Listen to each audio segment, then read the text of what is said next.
BJP ప్రజా వ్యతిరేక విధానాలకు పోరాటం చేస్తూ ఉంటుంటే కాంగ్రెస్ పార్టీ పెరుగుదల చూసి ఓర్వలేక అధినాయకత్వాన్ని ఇబ్బంది పెట్టాలని ఎప్పుడెప్పుడైతే కాంగ్రెస్ పార్టీ ప్రజల కోసం పోరాడుతుందో అప్పుడు అధినాయకత్వం పేరు మీద ఈడీ కేసులతోటి ఛార్జ్ షీట్ అనుకుంటూ రకరకాలుగా వేధింపులు చేస్తూ ఉంది. అసలు డక్కన్ హెరాల్డ్, నేషనల్ హెరాల్డ్ సంబంధించిన పత్రిక, స్వాతంత్రం కోసం పోరాడిన పత్రిక, ఇందులో ఎవరి పెట్టుబడులు కానీ ఎక్కడ దేశంలో దోపిడీ చేయలేదు. ఈరోజు ఒకవేళ గాంధీ గారి కుటుంబమే అక్రమంగా ఆస్తులు సంపాదించాలనుకుంటే వందల మంది ముఖ్యమంత్రుల్ని, ప్రధానమంత్రి, దేశంలో కేంద్ర మంత్రులు అనేక మందిని ఈ దేశ పరిపాలనలో నియమించింది. అటువంటి వాళ్ళు అవినీతికి పాల్పడాలనుకుంటే అసలు ఇలా దేశంలో ఎక్కడుందో అటువంటి పరిస్థితులలో ఆ కుటుంబాన్ని దేశం కోసం ప్రాణాలు అర్పిస్తే ఆ కుటుంబాన్ని బదనాం చేసే ప్రయత్నం చేస్తూ ఉన్నారు. దాదాపు 80 సంవత్సరాల వయసు సోనియా గాంధీ గారికి.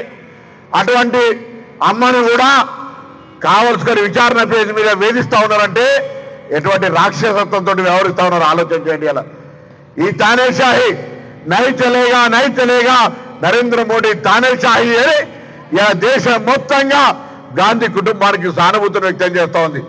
నిజంగా ఒకవేళ అటువంటి అవినీతి ఆలోచన ఉండి ఉంటే ఇటువంటి సాధారణ జీవితం గడిపే వాళ్ళని అడుగుతా ఉన్నాం.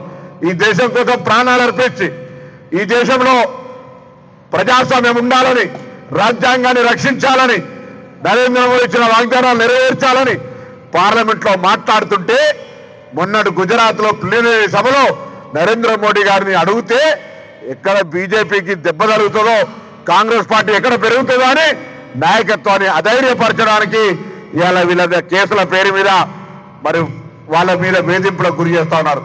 ఇలా హుస్నాబాద్ వేదికగా భారతీయ జనతా పార్టీని డిమాండ్ చేస్తా ఉన్నాం. ఒకవేళ నిజంగానే గాంధీ కుటుంబం అవినీతికి పాల్పడి ఉంటే తప్పకుండా మీరు జైల్లో పెట్టండి. కానీ రాజకీయ కక్ష సాధింపు ధోరణితోటి వారిని ఎప్పుడు కాంగ్రెస్ పార్టీ ఎదుగుతుంది అనుకుంటే అప్పుడు డిమోరలైజ్ చేయడానికి, కార్యకర్తల ఆలోచన విధానాన్ని బలహీనపరచడానికి వాళ్ళ మీద కేసుల పేరు మీద విచారణకు పిలుస్తా ఉన్నారు. ఇది న్యాయమా అని అడుగుతా ఉన్నాం. దేశంలో అనేక మంది నీరవ్ మోడీలు లేదా ఇతరాత్ర అనేక మంది దేశంలో మరి దేశాన్ని దోచుకుంటే విచారణలు లేవు, చర్యలు లేవు.